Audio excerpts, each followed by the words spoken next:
이 시간 성령의 감화하심이 우리 모두와 함께 하기를 간절히 바랍니다. 먼저 베드로 후서 3장 15절에 있는 말씀을 보겠습니다. 또 우리 주의 오래 참으심이 구원이 될 줄로 여기라. 정말 하나님의 오래 참으심이 아니었다면 이 세상은 벌써 여러 번 멸망을 당하고 말았을 것입니다. 또 우리는 그저 아무 일도 없었던 것처럼 하루하루를 살아가고 있지만 우리가 이렇게 살아갈 수 있는 것은 하나님의 오래 참으시는 사랑 때문입니다. 저는 오늘 이 시간에 하나님의 오래 참으심에 대하여 감히 말씀을 나누고자 합니다. 열왕기하 21장 1절에는 므낫세 왕에 대한 이야기가 나오는데요. 한번 읽어보겠습니다. 므낫세가 치리하기 시작할 때 12세였으며 그가 예루살렘에서 55년을 치리하였더라. 그의 어머니의 이름은 헵시바더라. 이 므낫세 왕은 남방 유다와 북방 이스라엘을 다 합하여 가장 오랫동안 통치한 왕이죠. 2절입니다. 그가 주의 목전에서 악을 행하여 주께서 이스라엘 자손 앞에서 쫓아내신 이방인의 가증함을 따라 행하였으니 그가 그의 아버지 히스기야가 파괴시킨 산당들을 다시 세우고 이스라엘의 아합 왕이 행한 것과 같이 바알의 제단을 쌓고 아세라를 만들었으며 또 하늘의 모든 군상들을 경배하고 섬겼더라. 바알을 섬기고 아세라 목상을 만드는 것뿐만이 아니라 하늘의 모든 군상들을 섬겼다고 나왔습니다. 자, 그것뿐만이 아닙니다. 6절을 읽어보겠습니다. 또 그가 자기 아들로 불을 통과하게 하고 때를 살피며 마법을 사용하고 부리는 영들과 마술사들을 대하였으니 그가 주의 목전에 악을 많이 행하여 주를 경록해 하였더라. 자, 그런데 여기서 끝이 아닙니다. 9절을 보겠습니다. 므낫세가 그들을 꿰어 주께서 이스라엘 자손 앞에서 멸망시킨 민족들이 행한 것보다 더 많은 악을 행하게 하였더라. 자기만 우상을 섬긴 것이 아니라 이스라엘 백성들을 꿰어서 이방 나라보다 더 많은 악을 행하게 하였다고 했습니다. 유대 나라의 역사 가운데서 가장 악했던 왕, 이 므낫세의 저지른 죄악 때문에 유대 나라는 멸망으로 이를 수밖에 없었습니다. 이 므낫세 왕은 다른 민족들보다 더 많은 악을 행하였고 이방 나라보다 더 심하게 우상을 섬겼습니다. 그것도 온갖 종류의 우상으로 바알과 아세라 목상과 자녀를 제물로 바치는 몰렉과 하늘의 별과 강신술과 마술, 정말 이 세상에 존재하는 신들은 다 섬긴 것 같습니다. 그리고 자기만 섬긴 것이 아니라 이스라엘 유대 백성들에게 우상을 섬기라고 강요를 했다고 했습니다.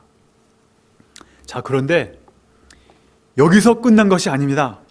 므낫세가 우상을 섬기는 악을 행한 것 말고도 또 큰 범죄를 저질렀는데 열왕기하 21장 16절의 말씀입니다.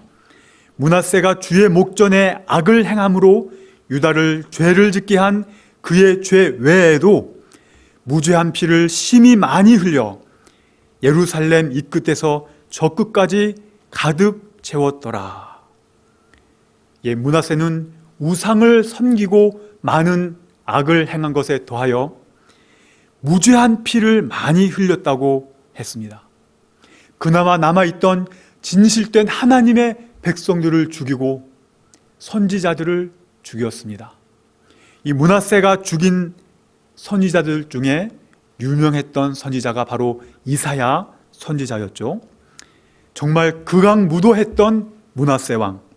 아마 이 세상에서 므낫세 왕과 견줄 만한 또 다른 악한 사람이 있나 싶을 정도로 그렇게 악한 왕이 바로 므낫세 왕이었습니다. 열왕기하 21장 12절에 있는 말씀을 또 보겠습니다. 그러므로 이스라엘의 주 하나님이 이같이 말하노라.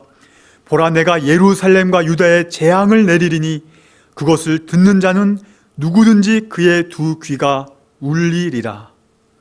내가 사마리아의 줄과 아합 집의 줄을 예루살렘 위에 뻗칠 것이요, 또 사람이 그릇을 씻음같이 내가 예루살렘을 씻어 내리니 그것을 씻고 또 엎으리라.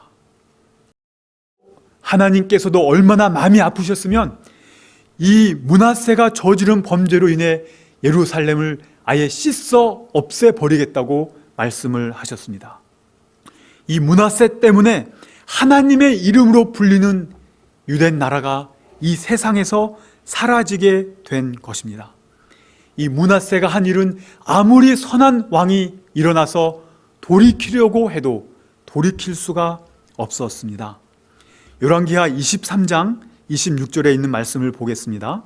그러나 여호와께서 유다를 향하여 진노하신 그 크게 타오르는 진노를 돌이키지 아니하셨으니 이는 므낫세가 여호와를 경노케 한 그 모든 경노를 인함이라. 예레미야 15장 4절입니다. 유다 왕 히스기야의 아들 므낫세로 인하여 곧 그가 예루살렘에서 행했던 일로 인하여 내가 그들을 땅의 모든 왕국으로 쫓겨가게 하리라. 므낫세가 얼마나 악하게 행했으면, 이 므낫세로 인한 악한 영향이 얼마나 컸으면 하나님께서도 므낫세로 인해 유대 민족을 멸망시키는 것이라고 여러 번 말씀을 하셨습니다. 아마 저 같았으면 므낫세를 벌써 여러 번 죽였을 것입니다. 그런데 하나님은 무엇 때문에 그 악한 왕 므낫세를 그렇게 오랫동안 참고 기다리셨던 것일까요? 하나님께서는 이 악한 왕이 돌아오기를 약 50년 가까이 참고 기다리시다가 아무리 선지자들을 통해 경고하고 호소해도 안 되자 바벨론으로 포로로 잡혀가게 허락을 하셨습니다. 역대하 33장 10절로 13절에 있는 말씀을 보겠습니다. 주께서 므낫세와 그의 백성에게 말씀하셨으나 그들이 듣지 아니하였더라. 그러므로 주께서 아시리아 왕의 군대 대장들을 그들에게 이르게 하셨으니 그들이 가시 가운데서 므낫세를 붙잡아 족쇄로 결박하여 바빌론으로 끌고 갔더라. 그가 고난 가운데 있을 때 주 그의 하나님을 구하고 그의 조상의 하나님 앞에 크게 겸손해져서 그분께 기도하니 주께서 그의 간청을 받아주시고 그의 간구를 들으시어 그를 다시 예루살렘 그의 왕국으로 데려오셨더라. 그때 므낫세가 주가 하나님이신 것을 알았더라. 이 유대 나라 전체를 멸망으로 몰고 갔던 이 므낫세 왕, 무죄한 백성들은 물론이요 하나님의 선지자들을 죽였던 므낫세, 이방 나라들보다 더 심하게 우상을 섬기고 악을 행했던 이 극악무도했던 므낫세 왕, 아니 수백 번을 지옥에 쳐놓아도 모자를 파내 므낫세 왕이 하나님께 간구한다고 그를 용서하시고 그의 간구를 들어주시다니, 하나님은 도대체 어떤 하나님이실까요? 우리는 누가 내 자존심을 조금만 건드려도 참지 못하고 삐지고 말도 안 합니다. 누가 날 조금만 무시해도 내 명예와 자존심을 지키기 위해 안달이 납니다. 게다가 누군가 나의 사랑하는 가족들을 다치게 하고 모욕하면 그거야말로 견디기 힘든 일이죠. 사랑만큼 강한 것이 바로 증오심과 복수심이라고 하죠.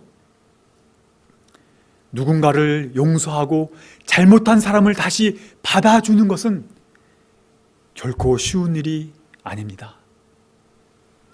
우리는 죄를 짓고도 너무도 쉽게 하나님께 용서해 주십시오 하고 기도하고 또 다시 죄를 반복하곤 합니다. 우리는 어떤가요?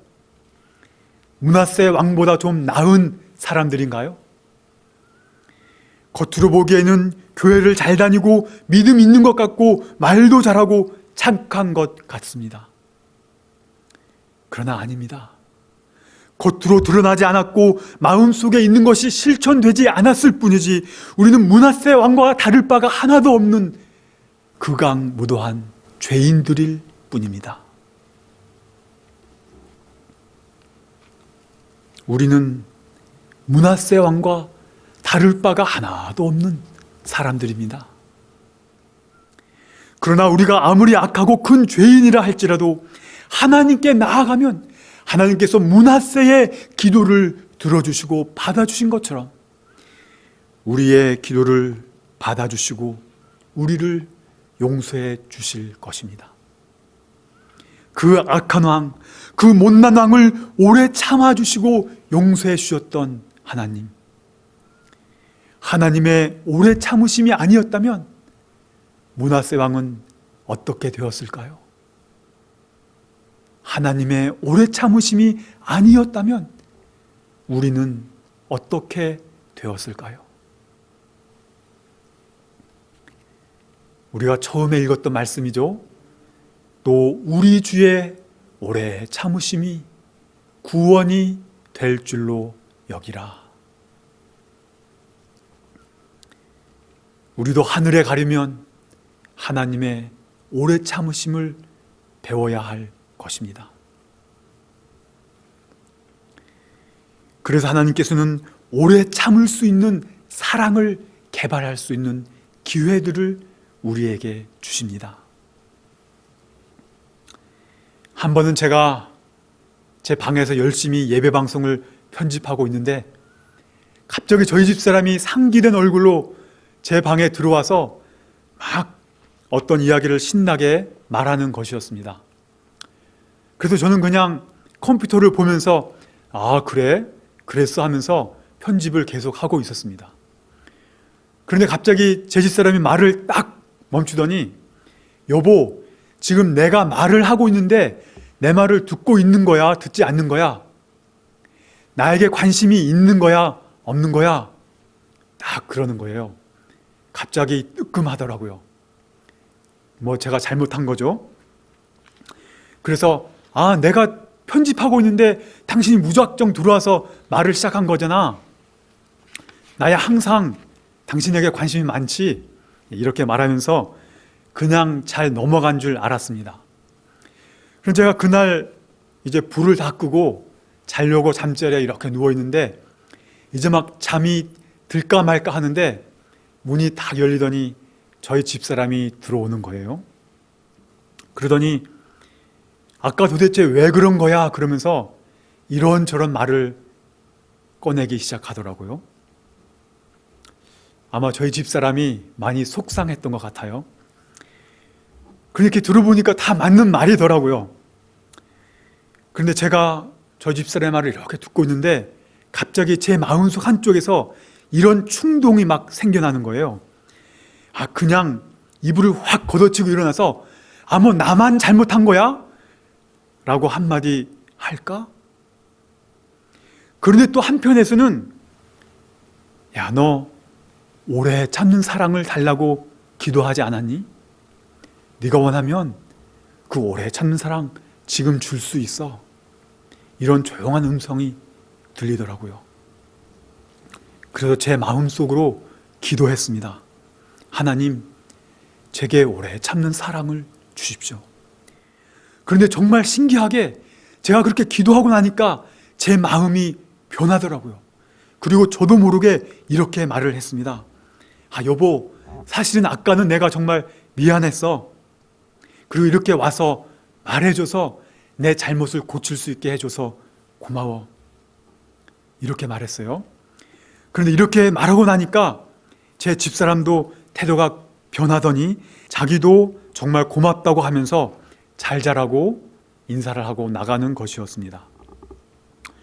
그리고 제가 조용히 눈을 감고 잠을 자려고 하는데 제게 좋은 아내와 가족을 주시고 또 이렇게 죄되고 연약한 저를 오래 참아주시는 하나님께 감사한 생각이 들었습니다.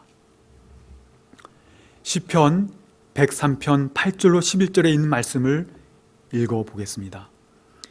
여호와는 자비로우시며 은혜로우시며 노하기를 더디하시며 인자하심이 풍부하시도다. 우리의 죄를 따라 처치하지 아니하시며 우리의 죄악을 따라 갚지 아니하셨으니 이는 하늘이 땅에서 높음같이 그를 경외하는 자에게 인자하심이 크심이로다.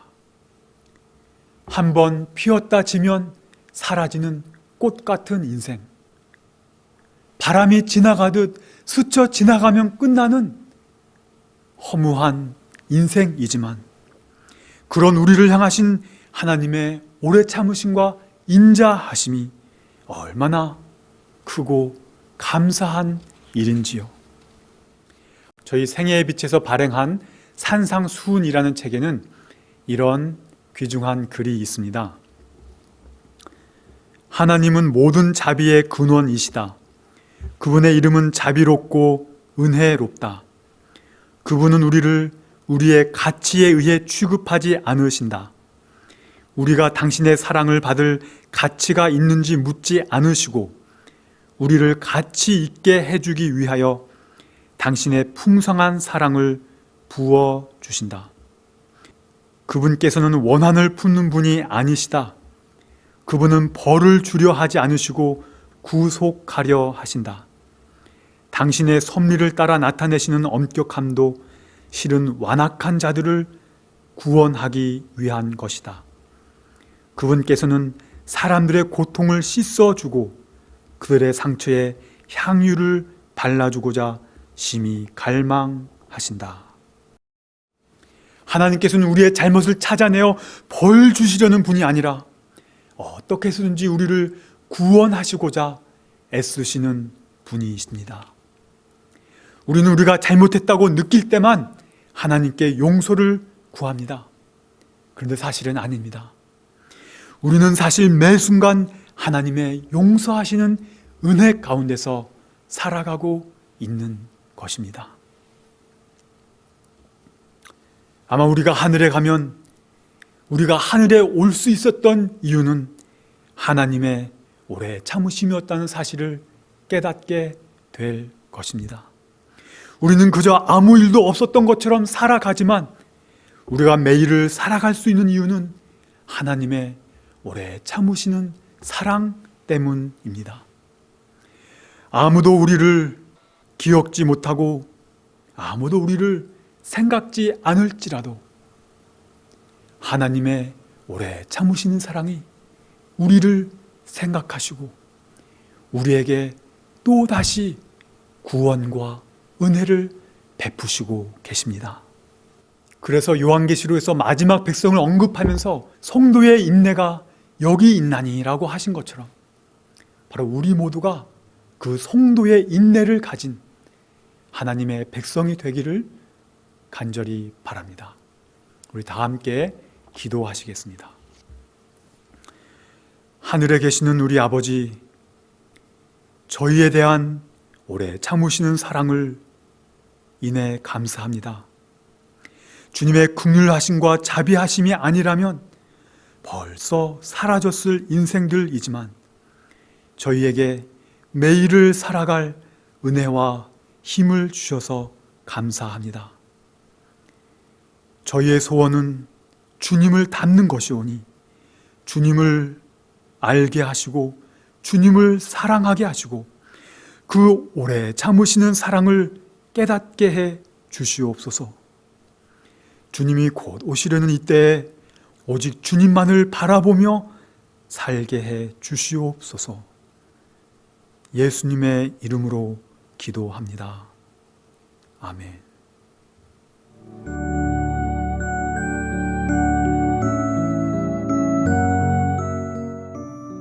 예수님의 재림이 가까워오고 있습니다. 지금은 영원한 하늘을 위해 준비해야 될 때입니다. 머지않아 우리의 재물은 아무 쓸모없는 것이 되고 말 것입니다. 하나님께 은혜를 받으셨다면 받으신 축복을 생애의 빛 복음 사업을 위해서 나누지 않으시렵니까? 헌신하시는 성도님들의 손길에 하나님께서 후히 갚아주실 것입니다. 후원해 주시는 모든 성도님들께 감사드립니다.